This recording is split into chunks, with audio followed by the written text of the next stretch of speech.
Hey campers, Georgia, back in the man cave. Got me a Barlow. It's a beauty. And some leather. Been practicing some stuff. Something different to go with the Barlow. Let's check it out. So here's the Barlow here.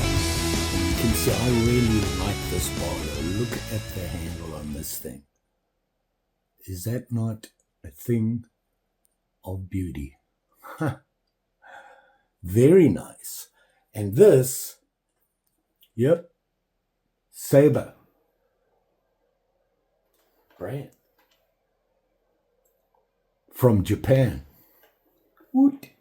Very nice knife. Blades are in excellent condition. The shape and everything.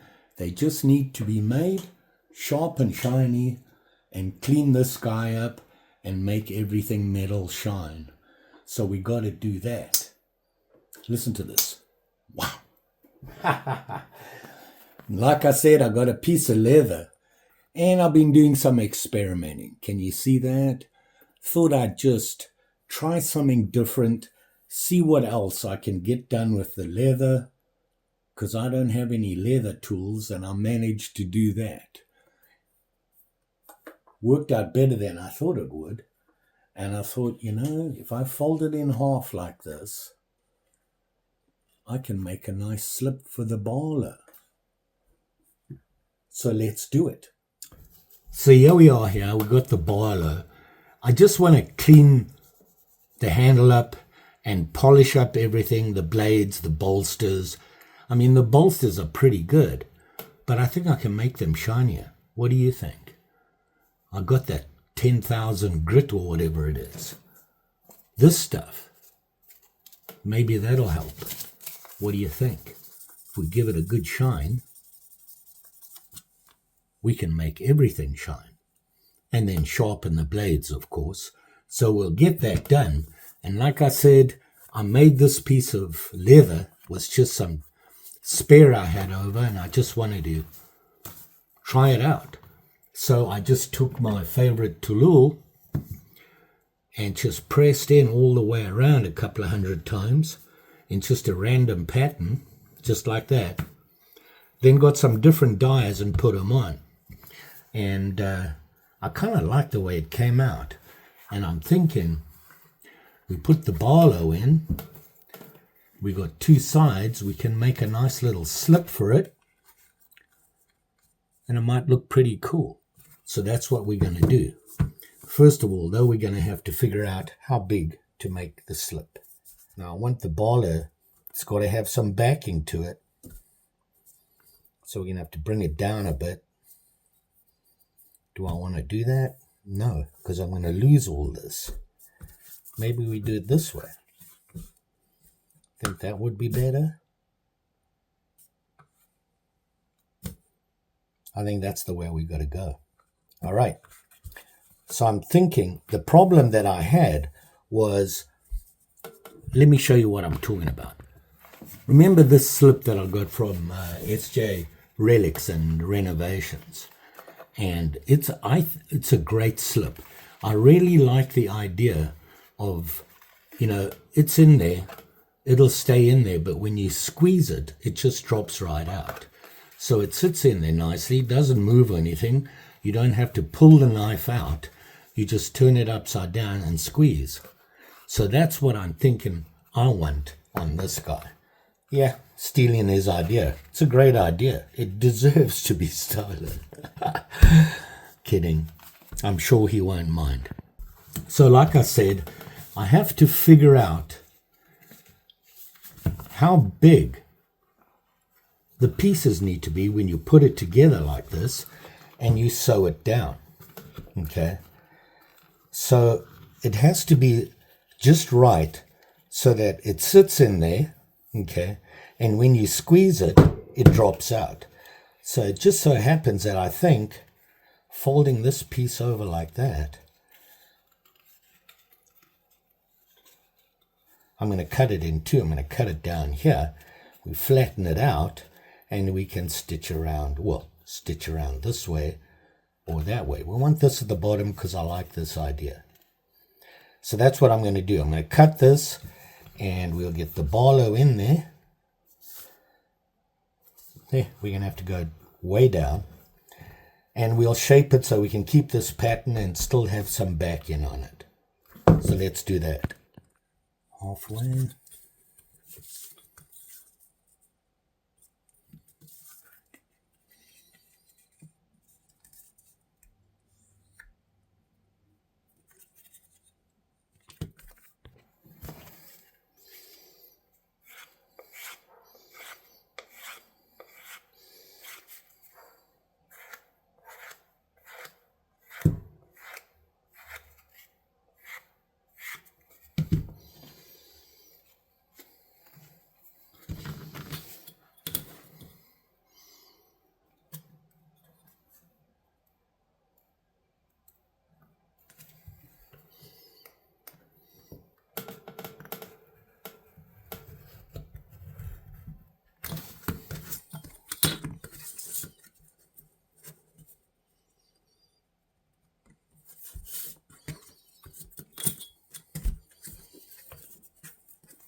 Turned out pretty good. I do like using this 10,000. I think it does make a difference. I never thought it would. I thought 2,000 was more than enough. This cleaned up very nice. It's a wonderful knife. This, you can see Barlow, Sabre.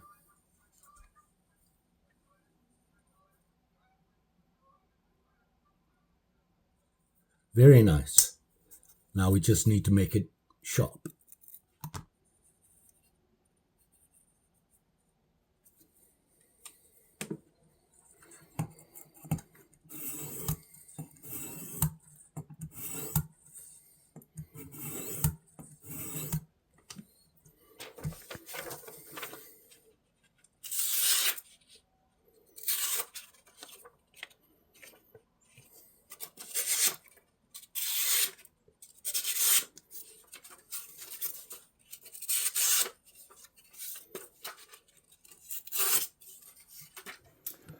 So there you are, campers. Here it is here. It cleaned up nicely. I'm impressed with Sabre. They do a good job. Sabre Japan, anyway. I've never really looked at any others or seen any others. But here you can see it here. It's very nice. And I haven't even polished the blades. And you saw I sharpened them. They cleaned up really well. Really like the handle, and it's just a very nice knife. I'm really beginning to really like these sabers. They're well made. I mean, the snap on these, ooh, look at that. And of course it has a nice half stop on it. Has the Barlow there, and of course it says Sabre, and it just says Sabre brand there, but on the main blade, the tang actually says Sabre Japan. Very nice. I wish I could figure out a way to get better dating on these, but just in general, very nice. I can't believe how well these things cleaned up. Those bolsters, they really shined up nicely. I like the idea of going through all. I started with 1,000 and worked my way up. Went 1,000, 2,000, and then 10,000.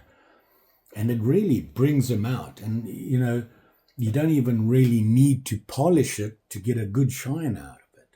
I like that. And then, of course, this guy. Now, I had some scrap leather.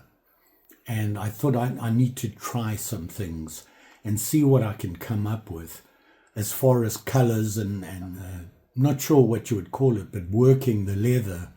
I don't have any leather tools. And if you look here, you can see where I just lined out the pattern using that ice pick thingy that I have. And that worked just fine. And I'm wondering what sort of, tools there are out there. And I kind of looked and I didn't see anything that was really designed to work leather. I just can't seem to find it. I'm not calling it the right things or whatever, but hey. Anywho, I put this little dangler on here. I can't remember where somebody sent me these, and for the life of me, everybody's shocked, right? I couldn't remember where it came from. But I tried different colors and just something different. Another thing I did, if you look at the stitching, it's two different colors. And all I did, I don't have different, a multicolored thread. So I just basically tied two together and did a saddle stitch on it, just to, something different. Worked out pretty good. I like this idea for a slip. I like the idea of, the knife just sitting in there, just like that. And when you want to take it out, you just squeeze it and they drop out. A very cool idea. Like I said, I see other people do it and I'm like, I like that. I'm a firm believer in, copying somebody is the highest form of flattery, right? If it wasn't good, you wouldn't copy it. You know, so thanks to SJ Restorations. He does a great job with these, you know, like I said. His slips are way better. I just like the way he does it. I need to get hold of him and ask him what paint he's using to do this, because I'd like to do that. I could, you know, make my own patterns or pictures, probably doing it the same way that I did this, and come up with some custom slips. But his are great. Look at that. They're really nice. I mean, I was really impressed with him, and then here's my attempt. It works. It's not perfect, but I'm getting there. I'm trying different things. I tend to look at something and I want to do it like leather work, and then I start off with the basics and work through, and then try and figure out ways to improve or different ways and come up with something different. So there you go. You all be safe out there, especially when working with leather. And that reminds me, this guy. I forgot I even had this guy, and it's actually from BPS Knives, and all it was, and you know, I put this leather on here, and it's on there so tight. There we go. Here it is. Here, look at that. And if you look there, I don't know if you can see that, it says BPS Knives, and it was just something that they came out with. I love their blades. This is the same steel that they use, and it's really nice. And it's got, you know, the jimping on it there. And I just put this leather on here because I had a piece of leather. You saw, all I did was strop it from the last time I used it, and it's cutting the leather really well. So I'm kind of glad. In fact, I might even go back and see if they still have them. I'm not sure. I got this a couple of years ago from them and just had it, you know, in the slip in my bag as just a backup blade. Very nice, and I like this idea. I'm trying all different sorts of things to find, you know, the perfect cutter for leather. A lot of people just use the utility knives, you know, and this is something different. And it worked. So it's sharp. Ooh, got to be careful when you're playing with leather, even the needles, but I use the blunt needles. So. And don't forget, like, share, subscribe. You know the story. Pretty sure I'll be back. I got some projects I'm working on. If you saw my last video where I went out with Keith to a gun and knife show, first time ever, first time for me. What a great time I had, and such a nice guy, has the same interests, and you know, he loves knives and guns and stuff, and he said, let's go. It was a great day. I couldn't believe how big the show was in some small little dinky town in Minnesota. Very popular. If you're close, head on down there next year. I'm telling you, it's worth it. I was so surprised on how big it was and how popular it was. I found a couple of electricians' knives when I was there. Do some cleanup on these guys. Just a quick cleanup on them and get them all pretty. Both of them a little unusual. So there's that. Just saying. Thanks for watching. Always appreciated. We'll see you again soon.